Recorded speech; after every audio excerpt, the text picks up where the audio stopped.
It was just two lovers sitting in the car, listening to Blonde, falling for each other. Pink and orange skies, feeling super childish. No Donald Glover.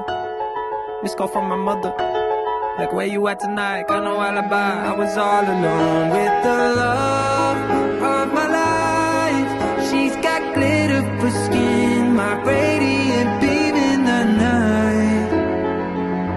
I don't need no light to see you shine.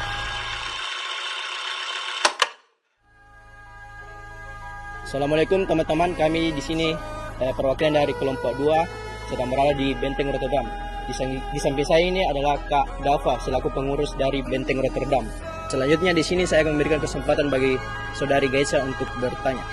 Di sini saya akan bertanya bagaimana sejarah dibentuknya dan bagaimana fungsinya dibentuk dari Benteng Rotterdam ini. Jadi sejarahnya dibentuk Benteng Rotterdam ini yaitu pertama untuk melindungi serangan dari luar, yaitu pada dibentuknya Benteng Rotterdam ini pada tahun 1945 oleh Kerajaan Goa Tallo, Kerajaan Goa yang ke-9 atas nama Ngarai dan Marabbi. Jadi itu dia dibuat ini benteng ini ya. Dulu awal mulanya benteng ini bernama Benteng Ujung Pandang. Tapi pada saat itu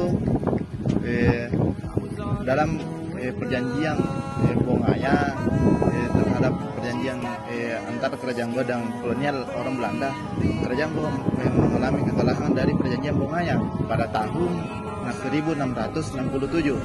Jadi setelah itu kekalahan dari kerajaan Goa Tallo, maka benteng ini Benteng Ujung Pandang ini dikuasai oleh kolonial Belanda dan mengubah Benteng Ujung Pandang ini menjadi Benteng Rotterdam untuk mengenang tokoh-tokoh Belanda pada masa itu.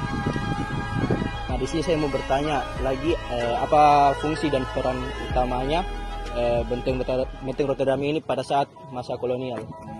Jadi masa kolonial itu sebagai benteng pertahanan untuk para orang-orang Belanda untuk menguasai berbagai menjadi alur perdagangan rempah-rempah orang Sulawesi Selatan, menguasai semua itu rempah-rempahnya yang ada di Sulawesi Selatan untuk tidak terlalu luas perdagangannya kepada negara-negara lain.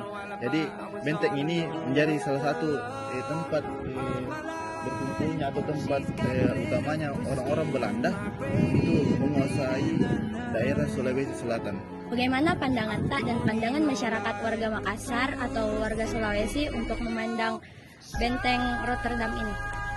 Baik, jadi dari pandangan masyarakat atau pandangan saya sendiri tentang Benteng Rotterdam pada zaman sekarang ini, itu menjadi salah satu objek wisata yang utama di Makassar sebagai untuk mengenang itu atau mengetahui lebih dalam tentang sejarah-sejarah yang ada di Makassar.